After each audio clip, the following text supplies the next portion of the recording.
Tere hommikust ja tere tulemast EY järjekordsele maksuvebinarile, et nagu ikka räägime maksudest ja maksudest on viimasel ka päris palju juttu olnud meedias, et kui eelmisel suvel oli rohkem maksumuudatustest ja maksupoliitikast, siis nüüd on väga palju maksukontrollidest ja sellest me siis täna tahame ka teile rääkida. Ja rõõm on näha, et on nii suur huvi selle webinari vastu ja loodame, et selle lühikese ajaga saame siis anda ka vajaliku ülevaate. Ja eks mõnes mõttes see maksukontrollide suurenemine on ka arusaadav, et kui kogu aeg jookseb uudistest läbi, et riigil on raha vähe ja küll tuleb siia, sinna ja kolmandasse kohta rohkem panustada ja laene tagasi maksta ja mida iganes, et siis on täiesti mõistetav, et ega makse lõpmatuseni tõsta ei jaksata ja Maksuamet on siis ka aktiivsemaks muutunud. Et seda on siis näha nii meie klientidest kui ka meediast. Ja kes ei ole varem EY-ga kokku puutunud, siis ka väikene kiire info selle kohta, et mis oleme üks maailma 4 suurest audiitor- ja konsultatsioonibüroost. Kuskil 150 riigis tegutseme, umbes 400 000 töötajat ja Eestis me oleme siis kõige suurema turuosaga maksunõustamise büroo. Nii et on erinevaid kompetentse ja piisavalt suur tiim, et ka erinevate teemadega abiks olla. Nii et tervitused meie tänastele ja tulevastele klientidele ja ka maksuametnikele, kellele me saame ka täna siin oma vaateid jagada. Ja kuna meil on tõesti väga palju rahvast osalemas, siis me küsimustele kahjuks ei saa aega võtta, et siin registreerunute arv läheneb 1000-le, nii et vastame siis hiljem, kui kellelgi on küsimusi, võtke meiega ühendust, et lõpus on ka kontaktid. Aga nii, et täna siis, kui vaatame edasi, siis meil on neljakesi räägime siin, igaüks oma valdkonnast, oma vaatest, nii et mina alustan, siis jätkab Tõnis, siis Jevgeni ja siis Hedi. Nii et neljal teemal me siin räägime. Ja enne kui me nüüd lähme päris nende OÜtamise maksuriskide juurde, et siis kuna hästi aktuaalne teema on ka see julgeolekumaksu tulevik, siis põhimõtteliselt ka väike info selle kohta, et see on Riigikogus esimesel lugemisel. Ka täna on see täiskogu ees, nii et kindlasti siin suhteliselt tempokalt sellega edasi liigutakse. Ja kui rääkida, et mida see siis muudab, kõigepealt seda, et see käibemaksu tõus, mis siis meid 1. juulil tabab, et kui alguses see pidi olema ajutine, aga nagu ikka kõige kindlamad asjad siin maailmas on ajutised, siis see on nüüd muudetud tähtajatuks ja ära jääb siis eraisiku ja äriühingu julgeolekumaks. Selle asemel siis ootab meid 2026. aastast eraisikule siis tulumaks 24% ja äriühingule siis 24,76% netosummast ja kassapõhiselt, nii et sellist iga-aastast kasumipõhist julgeolekumaksu ei tule. Mingeid üleminekusätteid ei ole ja seal ei ole ka mingit tähtaega, et kui algselt pidi julgeolekumaks olema 3 aastaks, siis nüüd on need maksumäärade tõusud ka tähtajatud. Nii et veel kord, see on eelnõu, veel ei ole vastu võetud, aga ikkagi väga suur tõenäosus on, et see siin enne jaanipäeva vastu võetakse, nii et jälgime uudiseid ja siis arvestame sellega, et sellist täiendavat tulumaksulaadset eraisiku julgeolekumaksu ei tule ja äriühingul ei tule ka teist tulumaksulaadset maksusüsteemi ehk siis kasumi maksustamist, nii et elu on lihtsam, aga maksukoormus paraku ikkagi kõrgem. Aga nüüd, kui lähme OÜtamise juurde, siis võib alustuseks sellest, et kindlasti on neid inimesi, kellele see sõna OÜtamine ei meeldi. Minule ta jälle selles mõttes meeldib, et ei lähe keel sõlme seda pikka varjatud töötasude maksustamist välja hääldades kogu aeg. Aga jah, tõesti see on, et see OÜtamine siis sisuliselt tähendab seda, et töösuhte asemel lepitakse siis kokku, et pakutakse teenust äriühingust. Selle OÜ asemel võib olla KS, võib olla MTÜ, võib olla välismaa firma, nii et see on selline kõnekeeles olev mõiste, mis on oluliselt laiem kui OÜ kasutamine. Aga vaatame siis, kellel on riskid ja millised riskid. Et nüüd sellel järgmisel slaidil on üks näide, et mida me ka päris palju näeme just due diligence'ide käigus, et kus siis üks ettevõte hakkab ostma teist ja siis tüüpiliselt tellitakse siis due diligence, et mitte põrsast kotis osta, on soov, et vaataks keegi maksuriskid üle ja see ongi selline üks meie väga oluline tegevusvaldkondi, et siis viime läbi nii-öelda ostja palvel või siis ka mõnikord müüja soovil sellise maksukontrolli ja tuvastame siis sellised olulised maksuriskid ja seda OÜtamise teemat ikka aeg-ajalt nii-öelda tuleb üles, kus siis me peame ka andma hinnangut sellele, et kas seal võib olla risk, kas see on madala, keskmise või kõrge tõenäosusega. Ja selle OÜtamise võib-olla see riski kõige suurem probleemi koht ongi, et risk on sellel, kes on arvesaaja. Et kui ma siin selle skeemi peale panin siis nii-öelda suurfirma, aktsiaselts suurfirma ja osaühing väikeettevõtja ja kui siis see suurfirma maksab siis selle väikeettevõtja arve alusel 1000 eurot pluss käibemaks 220 eurot, te võite neid nulle sinna 1000 eurole täpselt nii palju juurde panna, kui palju te ise soovite, siis kui Maksuamet tuleb kontrollima ja tuvastab, et tegemist on siis nii-öelda varjatud töösuhtega ja loeb selle väikeettevõtja siis tegelikult nii-öelda töötajaks, siis paraku see maksurisk ei taba siis seda mitte teenuse pakkujat ehk siis seda OÜd väikeettevõtja, vaid see risk tabab siis seda suurfirmat. Ja niisugune rusikareegel, väga lihtsustatult muidugi, on see, et see maksurisk, mis siis sellel suurfirmal on, ta on umbes sama, mis on siis see netoarve. Nii et kui see arve on 1000 eurot, siis see maksurisk on ka umbes 1000 eurot. Loomulikult sinna siis see tegelik number on veidi täpsem ja sõltub ka, kui palju sinna intressi on peale kerinud. Ja kui see summa näiteks on aastate jooksul 100 000 või miljon, siis ka vastavalt sellele on siis see suurfirma risk. Ja mis siis juhtub on see, et see netoarve loetakse netotöötasuks ja sellele siis arvutatakse otsa nii-öelda tulumaks, ehk siis muudetakse see brutosummaks ja sinna omakorda sotsiaalmaks ja kui on veel tegemist töötajaga, mitte juhatuse või nõukogu liikmega, siis ka töötuskindlustus ja sõltuvalt ka isiku staatusest ka kohustuslik kogumispension, nii et neid makse sinna muudkui lisandub ja lõpuks me jõuamegi selleni, et nii-öelda see suurusjärk, mis see risk on sama suur kui see netoarve. Ja paraku siis ka see suurfirma ei tohi käibemaksu sellises olukorras tagasi küsida või maha arvata ja ta peab selle siis tagastama. Ja väikeettevõtja eelis on see, et kui ta siis nii-öelda võtab raha, maksab dividendi, siis ta maksab oluliselt vähem makse, sest sotsiaalmaksu ei pea maksma ja ilmselt ka osa raha kulub seal ettevõttes ära, nii et see dividendisumma ilmselgelt on madalam kui see saadud arve ja sageli ka muidugi üldse ei maksta dividendi, et nagu reinvesteeritakse seda. Ja kui me nüüd vaatame järgmist slaidi, siis seal on mõned Riigikohtu seisukohad, et Riigikohus on selle teemaga korduvalt tegelenud, et aasta 2015 oli, kus tuli lausa 3 lahendit, siis oli vahepeal üks lahend aastal 2020 ja ma olen siin mõned Riigikohtu seisukohad kokku noppinud, et lihtsalt näidata seda, et see on nagu päriselt ka Riigikohtu arvates võib risk teatud olukordades olla. Riigikohus siis ütleski, et see tehing võib olla näilik ja see näilikkus seisnebki selles, et see juhtimis- ja nõustamisteenus ei olnud osutatud mitte äriühingu poolt, vaid seda siis pakkusid juhatuse nõukogu liikmed füüsilise isikuna ja Riigikohtu järeldus siis oli ühes lahendis, et selle tagajärg on see siis, et tehingu pooleks ei tule lugedes mitte neid osaühinguid, vaid tuleb lugeda füüsilisi isikuid ja selle tõttu siis ka seda osaühingule tehtud väljamaksed maksustada, nagu see oleks siis olnud netotöötasu. Ja ühes teises lahendis siis Riigikohus selgitas, et kui nagu vaadata tehingu tegelikku majanduslikku sisu, siis oleks isikute vahelisi seoseid ja muid asjaolusid arvestades vastanud see, kui kaebaja ehk siis see, kes siis nii-öelda maksunõude sai, oleks füüsilistele isikutele tasu maksnud ja sellelt ära maksnud tööjõumaksud ja füüsilised isikud oleksid siis selle raha nagu ise äriühingusse investeerinud. Ja kuna siis ikkagi need teenusesuhted on väga levinud Eestis ja see on selge, et ega siis järjest rohkem ka tahavadki inimesed rohkem vabadust, rohkem paindlikkust, rohkem iseseisvust ja selle tõttu see ei ole ka midagi keelatud, aga kindlasti tuleb nii-öelda aru saada, et kus on siis see nii-öelda must ala, kus on valge ala ja kus on siis see hall ala.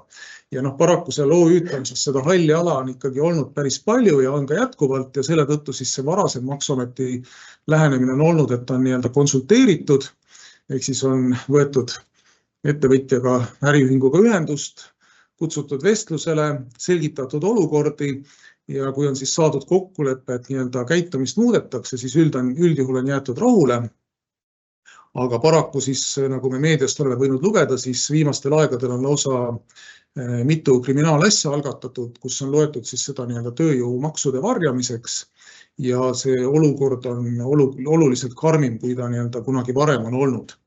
Nii et kindlasti need, kes siis on erinevates sellistes kokkulepetes, et tasub siis üle vaadata, et need riskid ikkagi ei oleks liiga kõrged ja võib-olla tuleb mõni leping ära lõpetada ja mõni suhe üle vaadata. Et kui me vaatame nüüd järgmist slaidi, siis ma olen mõned teemad nagu välja toonud, et mida nagu vaadata. Olgu öeldud, et need ei ole siis sellised mingisugused maagilised valemid, et kui te täpselt need asjad panete linnukese õigesse kohta, et siis maksuriski ei ole. Et paraku ikkagi nii maksumenetluses kui ka kohtus on selline uurimismenetlus, kus siis eesmärk on välja selgitada tõde, nii et vaadatakse nii-öelda ikkagi süviti ja kõiki tõendeid kogumis.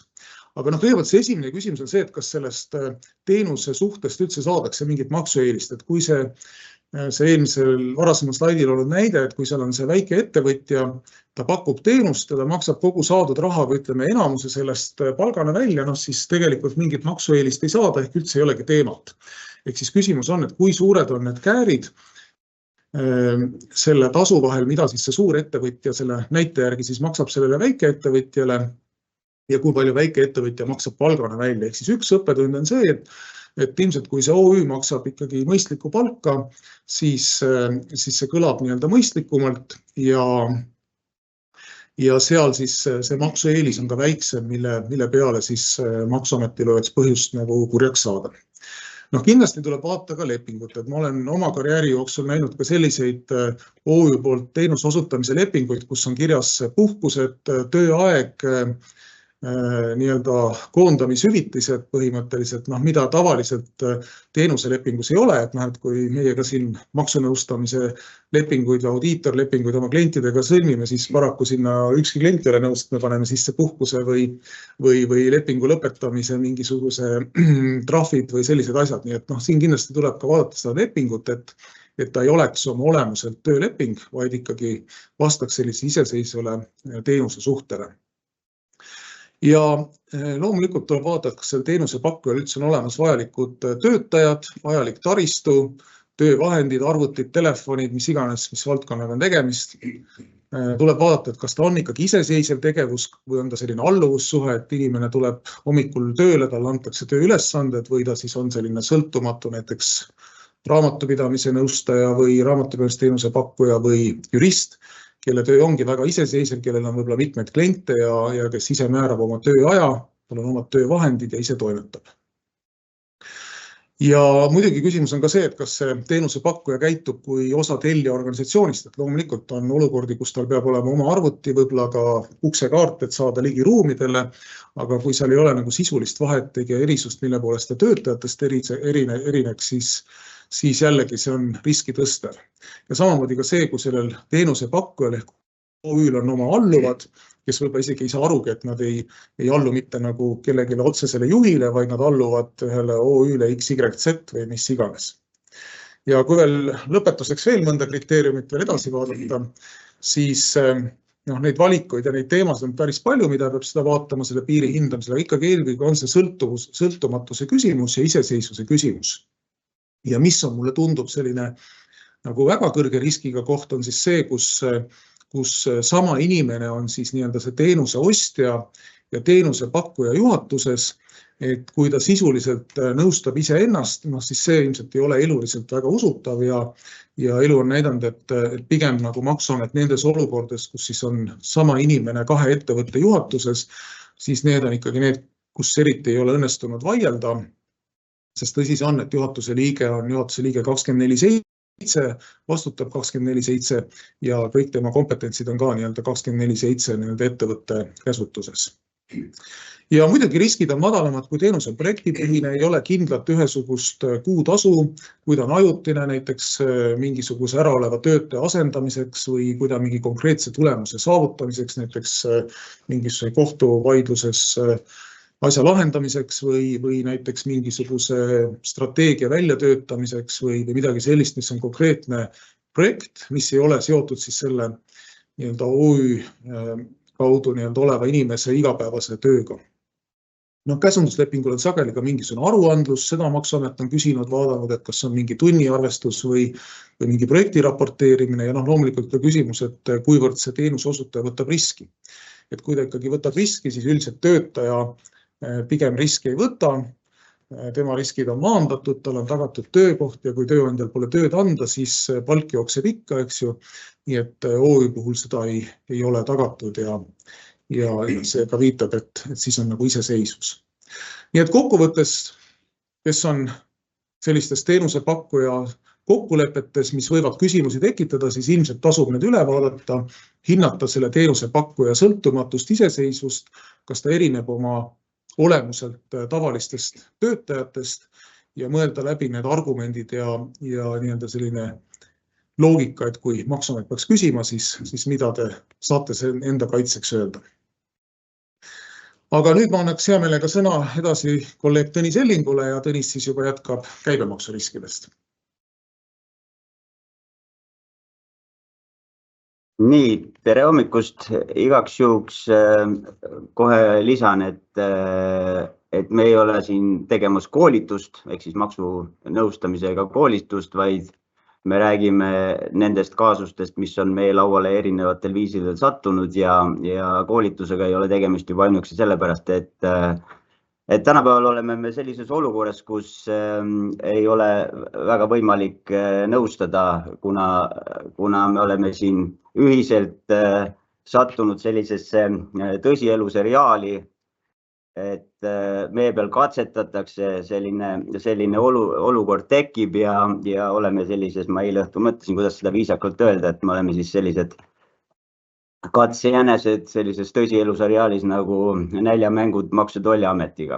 Et meil on teatud teemad, millest me saame rääkida ja mina räägin siis nendest juhtumidest, mis on minu lauale mingisuguse aja jooksul siin viimase aasta-pooleteise jooksul sattunud. Maksu- ja Tolliamet ka muidugi ähvardas seda, et neid teemasid võetakse tõesti teravdatud tähelepanu alla. Ühed teemad kindlasti on seotud maksuvaba käibega ja erinevate proportsiooni arvestamise meetoditega, mis on natuke juba keerulisem teema ja selle kaudu vaidlused ongi pigem intellektuaalsel tasemel, et erinevad tõlgendused seadusest. Kinnisasja käibe ja ka tulumaksustamise kohta on viimasel ajal eriti palju kaasuseid, kus juures kontrollitakse nii seda, kuidas füüsiline isik oma kinnisasjaga käitub, kas ta müüb, kas ta rendib, kas on renditeenus või on hoopis majutusteenus.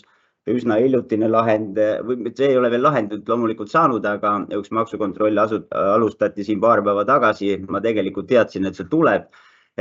Üks Eestis väga armastatud ja tubli meelelahutaja, kellel on raha tekkinud ja ostis endale investeeringu eesmärgil, õigemini oma firmasse ostis investeeringu eesmärgil, ostis korteri.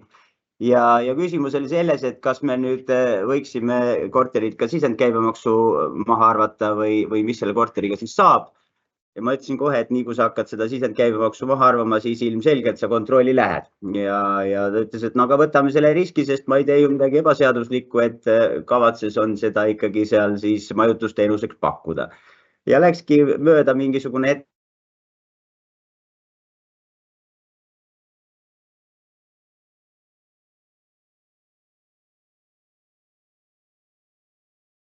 kus ja kellele te siis majutusteenust pakute, kes on kliendid, kus te kliente leiate, ehk siis kes on kuulutusi avaldanud, kuidas te defineerite seda, et tegemist on majutusteenusega, ehk siis lühiajalise võõrustamisega või on tegemist ikkagi natuke pikemaajalise teenusega.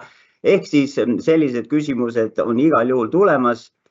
Kui nüüd füüsiline isik hakkab siis kas siis läbi oma äriühingu või ka füüsiliste isikute enda vara müügi puhul igal juhul vähemalt viimase aja praktika näitab, et need kinnistusregistri andmed vaadatakse üle ja need siis ühel või teisel moel kontrolli lähevad. Siis veel, millega nüüd üsna hiljuti ka sai kokku puututud, oli see, et 2 äriühingut müüsid omavahel kinnisasja ja otsustasid, et seal oleks mõistlik pöördmaksustamist kasutada. Tegelikult oli sundkorras käibemaksuga maksustatav tehing ja Maksu- ja Tolliamet siis sügavalt kahtles, kas ikkagi tohtis pöördmaksustamist kasutada ja tegelikult ei tohtinudki, nii et see oli nagu puhas inimlik eksitus ja sellega siis ei olnudki midagi vaielda, vaid tuligi need asjad ära parandada. Aga üks viimane kaasus, mis on ka natuke pooleli ja mille kohta ma ka täna hommikul tegelikult ka ühe Äripäeva artiklist lugesin siis ja miks ma räägin, et meil on selline katsetamise periood pooleli, siis tegelikult on selline kaasus ja ma olen neid oma lähiminevikus päris mitut näinud ja ka nõustanud.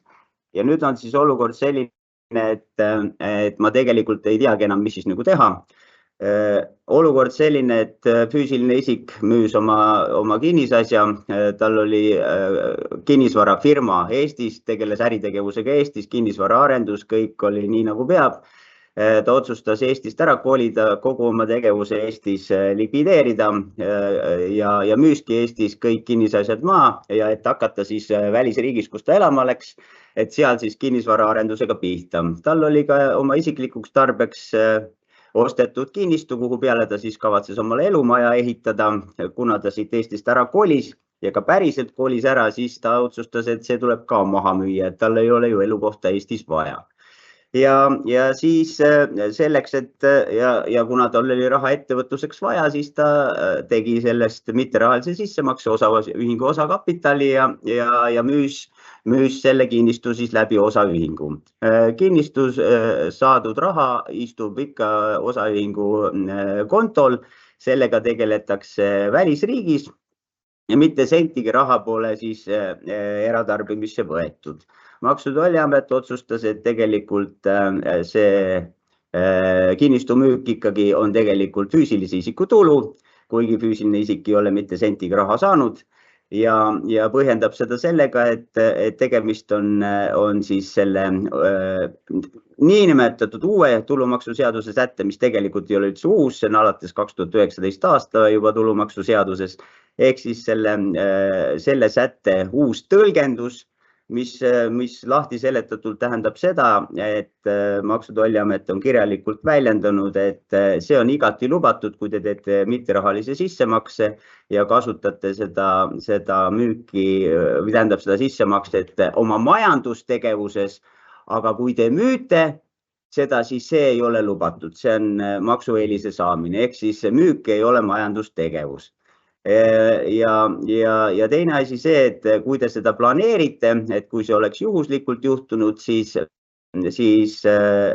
võib-olla veel, aga kuna te 2 sammu ette mõtlesite, siis on see kahtlane.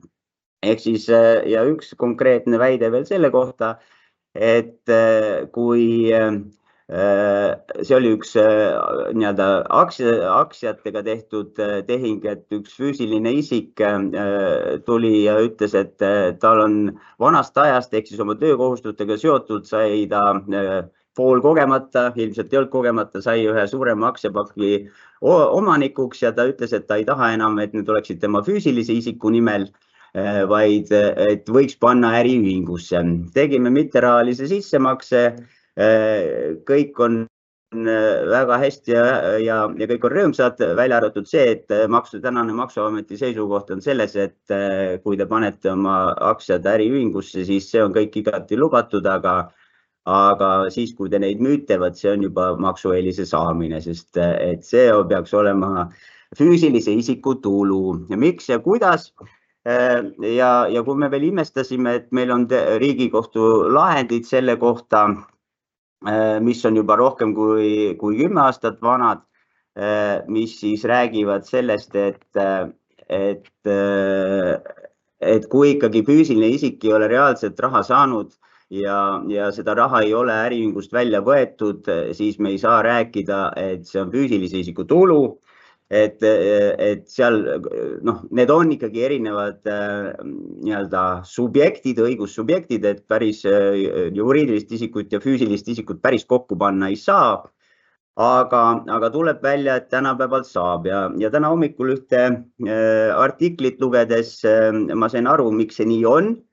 Sellepärast, et nüüd siis on maksuhaldur alustanud selle tulumaksuseaduse paragrahv 5 tõlgendust. Ehk siis nad otsivad sellele, kuidas ja kui kaugele seda rakendada saab, mis on igati loogiline samm selles osas, et meil selle kohta meil tõesti kohtulahendeid seni veel pole ja kuidagi on need vaja endale tekitada. Aga see, mismoodi seda tehakse ja kas sellele võiks eelneda ka mingisugune kommunikatsioon või seniste juhendite ümberkirjutamine või siis ettevõtjate teavitamine, seda pole toimunud.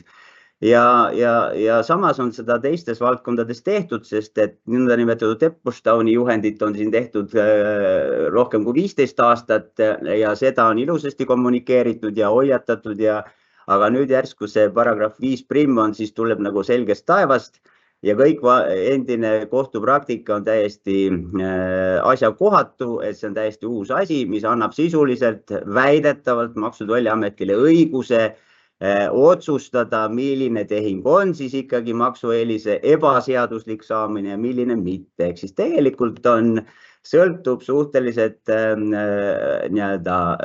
maksukontrollijate suvast, et milline võiks olla siis selline ohtlik tegevus ja milline mitte.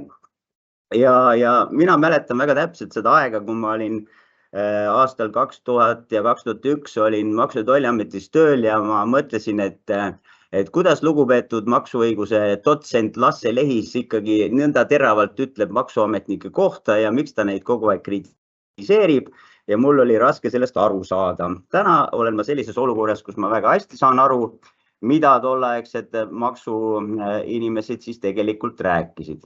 Aga üks teema on veel, mis tegelikult on natuke varju jäänud, aga teemaks on siiski ja seda on ka tegelikult ausalt paar aastat tagasi juba Maksu- ja Tolliameti peadirektor rõhutanud, et hakatakse kontrollima väikeettevõtjad, kes siis hoiduvad teadlikult või siis kogemata eemale käibemaksukohustuslaseks registreerimisest.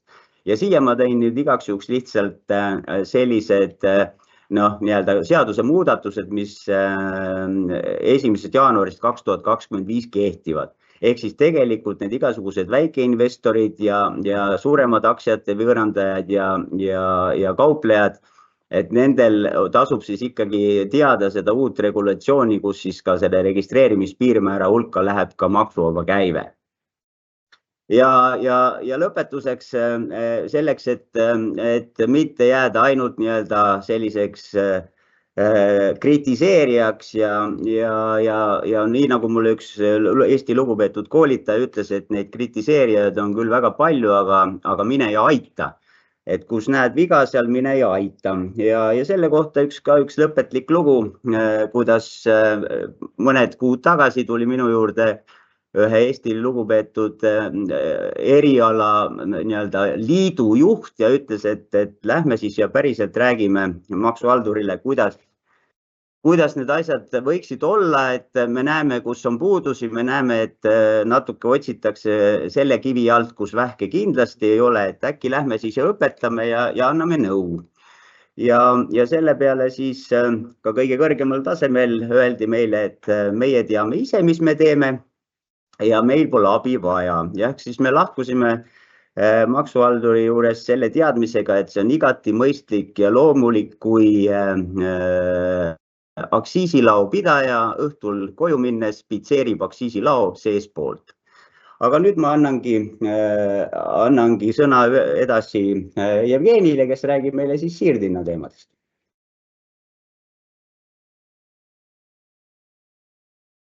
Tere ka minu poolt. Jah, natukene siis Siirtinna teemal just maksukontrollide vaatest. et kui me nüüd esimest slaidi vaatame, et siis jah, kuna neid siirde dokumentatsioonide kontrollid on viimasel ajal fookusesse võetud, siis võib-olla natukene üldisemalt ja konkreetsemalt ka sellest vaatest. Ja võib-olla juhiks jah, tähelepanu sellele, mis on maksukontrollide puhul oluline, millele tähelepanu pöörata, mida silmas pidada.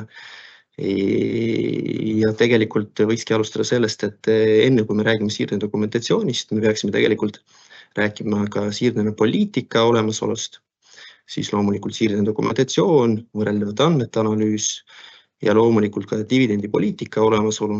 Võib-olla siis selle võrreldavate andmete analüüsi puhul tuleb silmas pidada, et kui me räägime sellisest olukorrast, et maksumaksja tahaks võib-olla võimalikult vara teada saada, et kas tema siirdine poliitika ja siirdine poliitika raames välja kujunud see hinnastamise põhimõte vastab turuväärtusele või mitte, et võib-olla meie soovitus oleks ka sellised võrreldavad andmete analüüsid läbi viia, mitte siis juba tagasiulatuvalt, kus aasta on lukus ja selle lahti tegemine, avamine võib-olla ei ole kõige mugavam tegevus, aga just selle mõttega, et võrreldavad andmete analüüsid on võib-olla tehtud juba jooksvalt. Selline variant on ka olemas, tegelikult see annab ka võimaluse korrigeerimisteks enne aasta sulgemist.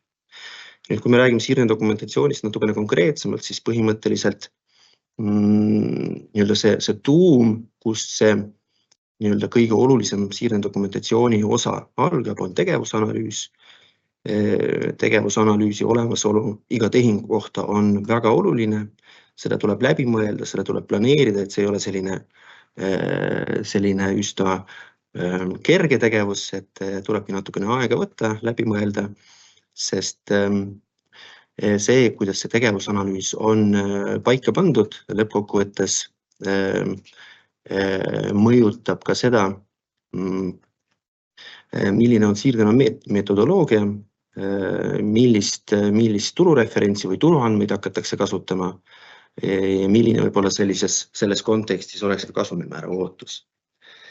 Nii et jah, ütleme, et see tegevusanalüüsi tulemus ongi konkreetse tehingu poole tegevusprofiili määramine ja ütleme, et kui see tegevusprofiil on määratud ebakorrektselt, piltlikult öeldes, kas tegemist on täisriskiga tootjaga või piiratud riskiga tootjaga, et see võib tõepoolest viia siis valede otsusteni siirdina kujundamisel ja tekitada tulumaksuriski.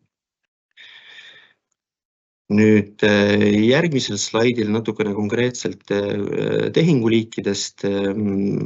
Teatavasti Maksuameti fookuses on olnud teenused ja ka järgmisel slaidil tegelikult me näeme ka finantseerimistehingute kohta käivad infot, aga võib-olla alustuseks teenustest, mida silmas pidada ja just võib-olla sellest vaatest, kui Eesti Äriühing on teenuste ostja.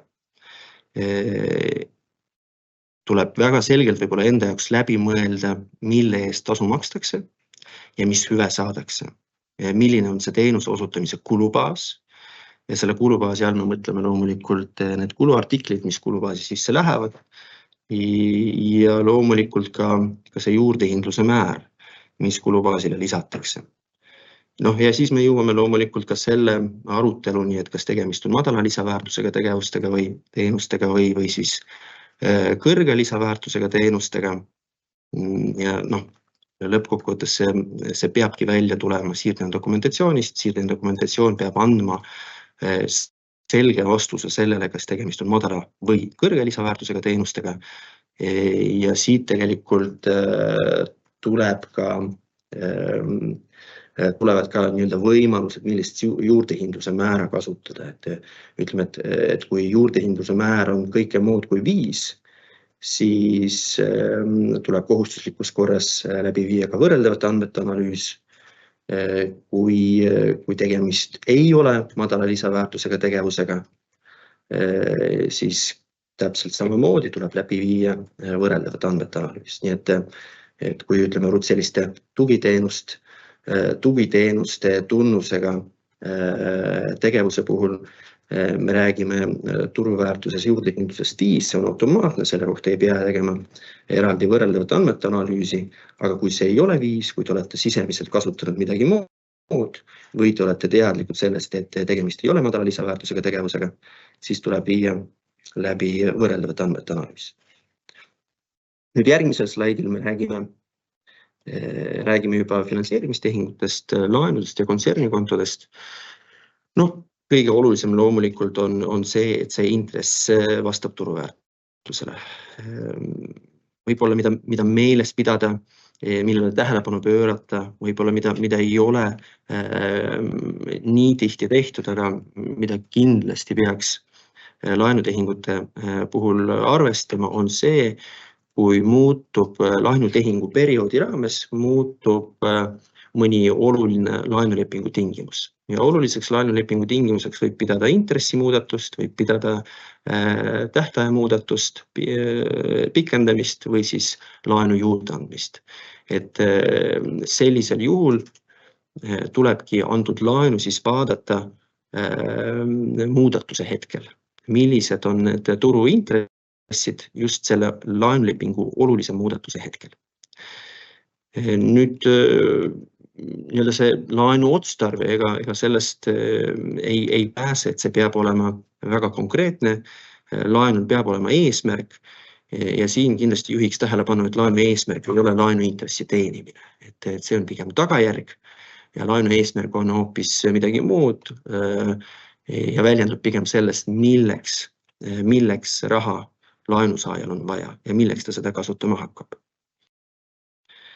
Olukordades, kus finantseerimistehinguid on mitmeid ja neid kasutatakse samaaegselt, tuleb pöörata tähelepanu, et siin ei teki ebakõlasid, et kui tegemist on sellise olukorraga, kus grupist võetakse laenu ja samaaegselt on kontsernikontol positiivne jääk, et tuleb enda jaoks väga selgelt läbi mõelda, miks on sellised finantseerimistehingute erinevad liigid paralleelselt kasutuses, kas see on loogiline, kas see on mõistlik, ega ei pruugi midagi halvasti olla, midagi valesti olla, aga lihtsalt enda jaoks läbi mõelda, kas selline olukord on korrektne ja kas siin ei ole ka sellist võimalust, et ütleme, et kontsernikonto positiivse jäägi arvelt oleks võimalik ka grupist võetud laenu tagastada. Kuna kontsernikonto on lühiajaline likviidsusinstrument, siis tuleb kindlasti selle analüüsimise puhul meeles pidada ja tähelepanu pöörata sellele, kas kontsernikonto omanik on samal ajal ka rahaliste vahendite kasutaja, kas kontsernikonto on tõepoolest lühiajaline ning kas kontsernikonto süsteemis kehtib siis läbivalt üks intress nii hoiustamiste kui laenamiste osas. Intress on üks hoiustamiste osas ja teine laenamiste osas või on intressimäärasid sama palju kui on liikmeid, ehk siis igale kontsernikonto liikmele on oma intress. Et tegelikult selles peitub nende küsimuste või nende teemade sees peitub ka tihtipeale vastus või selline nagu taustainformatsioon selle kohta, milline see kontsernikonto tegelikkuses on. Ja võib-olla annab aimu ka selle kohta, et kas ta on nüüd lühiajaline või ta on pikaajaline ja kas tegelikult ei pruugi võib-olla tegemist üleüldsegi olla kontsernikontoga kui sellisega, vaid pigem laenutehingutega, mis on lihtsalt tehniliselt vormistatud kontsernikonto raames. Nii et võib-olla need on need olulised sellised põhimõttelised plokid, mida võiks silmas pidada maksukontrolli puhul ja maksukontrolliks ettevalmistamisel. Jah, minu poolt on kõik. Ma annan nüüd sõna kolleeg Heidi Vahtramäele.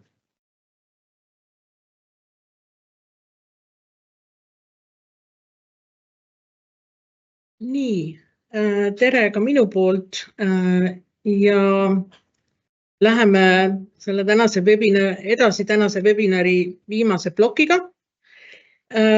milleks on laenu ja omakapitali tehingud ja nende maksustamise eripärad ja riskid.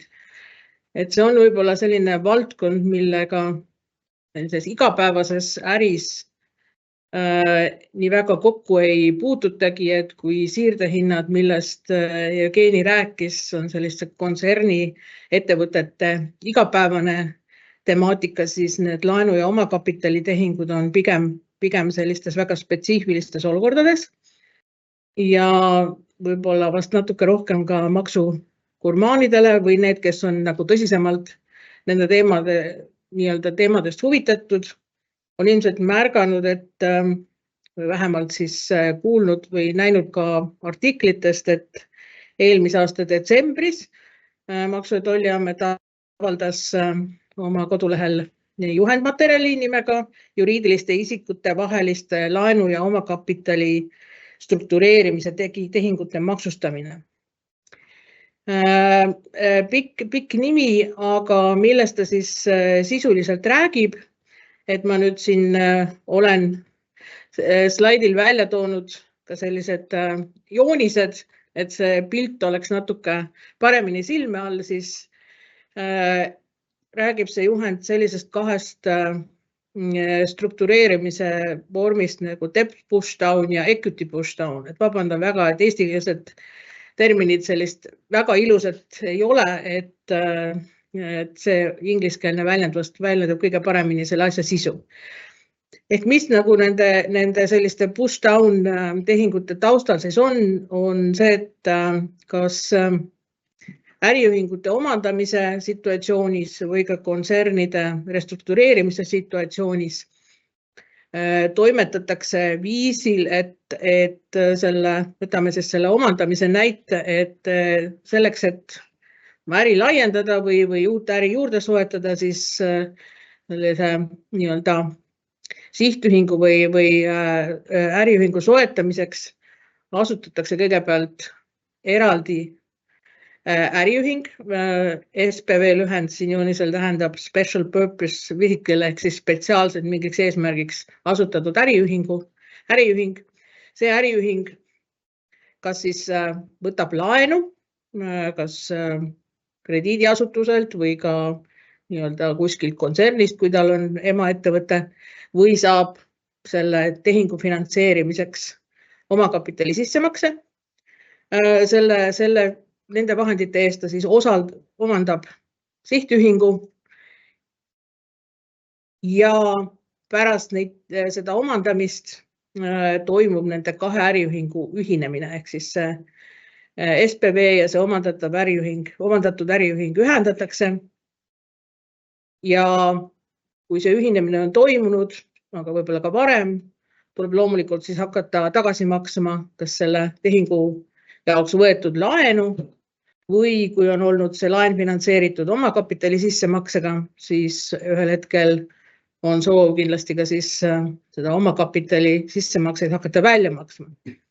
Et kui nüüd neid tehinguid niimoodi vaadata samm-sammult, siis tegelikult kõik need tehingud on oma olemuselt maksuneutraalsed ja ei näe me siin ju nii-öelda kiirelt peale vaadates mingisugust probleemset kohta.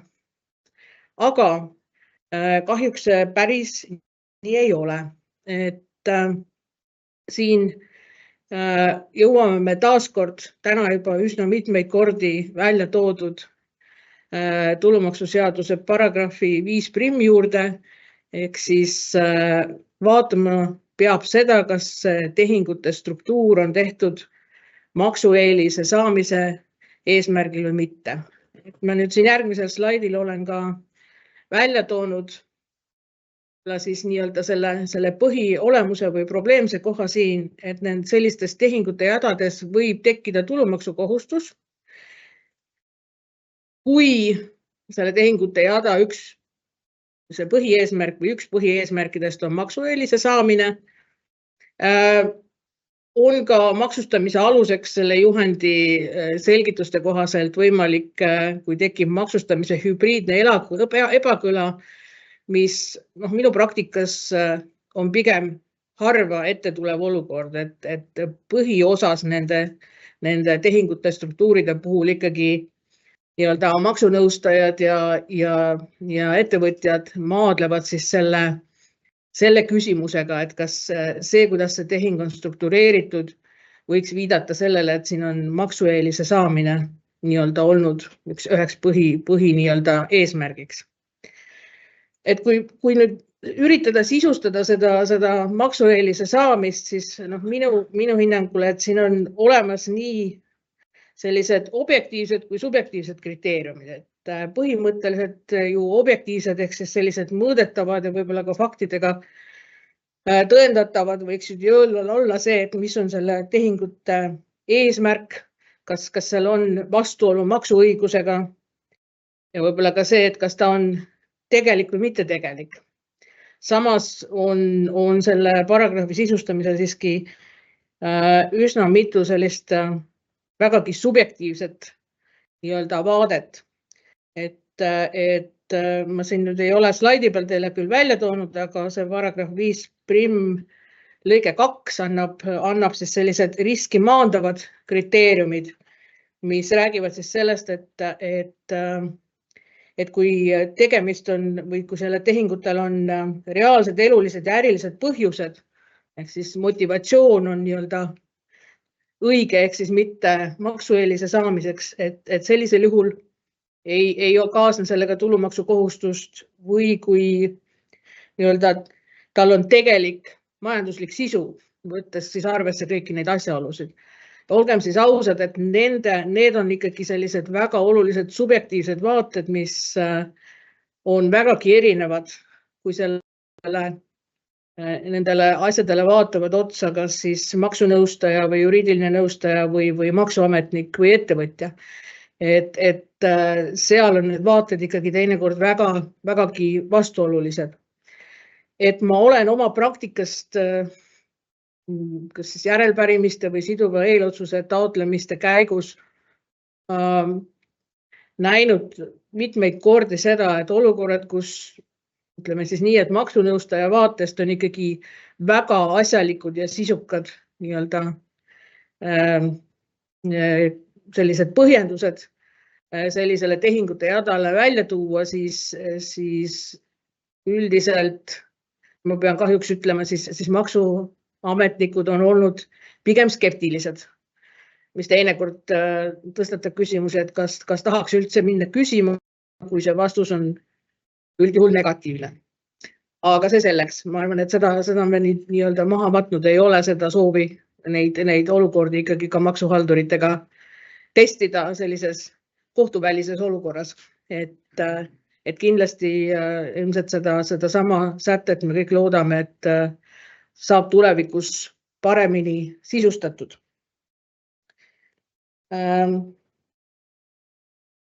Et see väike loetelu siin, mis on need nii-öelda asjaolud, mis selles juhendis on välja toodud, mida peaks vaatama, on kõik igati põhjendatud, et selle tehingute struktuuri läbiviimise ajaline periood, kes on need inimesed selles tehingus või töötajad, nende rollid, mis on nii-öelda suurem taustsüsteem nendes tehingutes, mis on see põhjus neid võõrvahendeid kaasata ja nii edasi.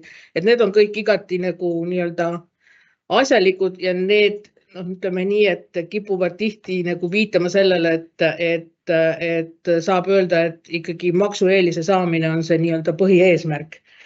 Et ma tunnistan küll, et juhendis on toodud ka mõned asjaolud, mis selgelt näitavad, et tegemist on majandusliku sisuga, ehk siis, et kulude kokkuhoiu võimalus, parem finantspositsioon, aga juhend ka väga selgelt rõhutab, et need kõik peavad olema numbriliselt, nii-öelda faktiliselt tõendatavad. Et mis viib meid sinna, et samas mulle tundub, et praktikas käivad vaidlused tihti ikkagi nende subjektiivsete asjaolude üle, mitte nende faktiliste asjaolude üle.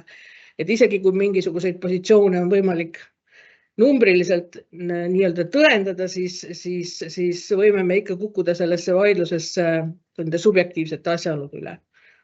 Ehk siis siin on nagu selline väga oluline nii-öelda selle paragrahvi tulevikus sisustamise küsimus. millest ma tahtsin veel rääkida ja ma panin ühe slaidi siia teile juurde, on laenutehingutega seoses üks paragrahv tulumaksuseaduses, paragrahv 54/2, mis räägib ülejääva laenukasutuse kulu maksustamisest. Et see ei ole nüüd see koht, kus ma ütleks, et siin on nüüd teil maksukontrolli oht või nagu mingisugune suur riskikoht, aga pigem on see üks selline paragrahv, mis võib-olla võib jääda selliste muude asjade vahel natukene nii-öelda kahe silma vahele või tähelepanuta. Sest see räägib sellest, et kui laenukasutuse kulu, ehk siis võib-olla kõnekeeli öeldes intressikulu ületab teatud piirmäära, võib tekkida äriühingul siis meil nii-öelda selline aastapõhine tulumaksukohustus. Ja see piirmäär on sellise põhi- või esmase reeglina 3 miljonit eurot ja 30% amortisatsioonieelsest kasumist, osas, mis ületab kahjumit. Ehk siis põhimõtteliselt võiks öelda, et kui intressikulud on alla 3 miljoni, siis tõesti ei ole vaja nagu muretseda. Aga kellel on võib-olla suured investeeringud ja võib-olla on nii, et kõik need investeeringud asuvad ühes äriühingus, siis need kulud võivad olla päris olulised. Ja see nii-öelda maksustamise paragrahv võib muutuda aktuaalseks. Ma tahaksin rõhutada võib-olla mõningaid asju, et selle laenukasutuse kulu all tegelikult ei mõelda mitte ainult laenuintressi, vaid tegelikult igasuguseid nii-öelda võlakohustustelt arvestatud kulusid, mis on kas intressi nime all või mis on oma sisult nii-öelda samaväärsed. Ehk siis siin võib olla ka erinevaid muid selliseid intressilaadseid kulusid, et tulumaksuseadus annab sellise mitteammendava loetelu nendest, mis on selline päris keerukas sõnastus, tuleneb direktiivist, ma arvan, et päris otse tõlge, et see on isegi finantsinimestele teinekord keeruline aru saada, mis asjad need seal täpselt on, aga kõik, mis on selline intressilaadne. Ja teine oluline nüanss on siin, et me räägime siin, kuigi paragrahv räägib kulust, siis tegelikult me räägime väljamaksetest, ehk siis seda, kas nii-öelda konkreetne äriühing ületab seda 3 miljoni piirmäära, tuleb vaadata kassapõhiselt, ehk siis ei ole piisav, kui te vaatate otsa kasumiaruandele, vaid tuleb vaadata rahavoogude aruannet, mis on kassapõhine väljamakse. Et kui nüüd see 3 miljoni piirmäär on ületatud ja see 30% amortisatsioonieelsest kasumist, siis on ka tegelikult selles nii-öelda täiendavaid piirmäärasid, mis võivad nii-öelda saaksid anda vast soodsama nii-öelda tulemuse. Need on siis äriühingu nii-öelda omakapitalimäära võrdlemine kontserni omakapitalimääraga ja lõpuks ka siis veel sellise kontserni laenukasutuse kulu piirmäära nii-öelda arvutamine, et sellega võrrelda siis selle äriühingu laenukasutuse kululimiiti. Ja sõltuvalt ärist on õnneks olemas ka täitsa sellist nii-öelda välistavaid asjaolusid. Ehk siis üks selline nii-öelda suur oluline nii-öelda selle reegli välistus on siis see, et kui see finantseering, millega seoses see laenukasutuse kulu on tekkinud, on siis selline avalikus huvides taristu projekt. Ehk siis kui siis mingi selline nii-öelda investeering tehakse selle rahaga, siis sealt on võimalik siis saada nii-öelda see välistus. Et selles osas ma võin küll öelda ka, et neid praktikas seda välistust on ka Eestis rakendatud. Tean, et on sinna antud nii siduvaid eelotsuseid ka maksuhalduri poolt kui ka muid selliseid positsioone, mis võiks hinnanguid, mis on selline avalikes huvides taristu projekt. Aga jälle see on ka võib-olla mõnevõrra selline sisustamata nii-öelda termin, mida siis iga äriühing peab nii-öelda oma mätta otsast vaatama, et kas ta võiks sellise välistuse alla minna. Nii, aga see on võib-olla ka suures plaanis minu poolt kõik. Küll natukene lõpetasime enne seda nii-öelda tähtaega, siin mõned osad liikusid meil natuke kiiremini kui planeeritud, aga me tõesti otsustasime, et me praegu hetkel siin küsimusi vastu võtma ei hakka, sellepärast et siis me peaksime planeerima veel tõenäoliselt 2-3 tundi seda webinari, et kõikidele küsimustele vastata. Aga igal juhul olete te kõik teretulnud oma küsimusi meile edastama. Et siin ka lõpuslaidil näete meie kõikide kontaktandmeid, et saatke meile oma küsimused ja me proovime teid ikkagi jõudumööda aidata nende küsimustele vastamiseks. Suur tänu kuulamast. Loodan, et saite oma silmaringi laiendatud. Nagu kolleeg Tõnis ütles, siis me kindlasti siin võib-olla selliseid väga selgeid ja otseseid vastuseid kõikidele küsimustele nende teemadega seoses ei andnud. Küll aga tahtsime lihtsalt välja tuua teile need kitsaskohad või kriitilised nüansid, mida peaks arvestama. Kena tööpäeva jätku!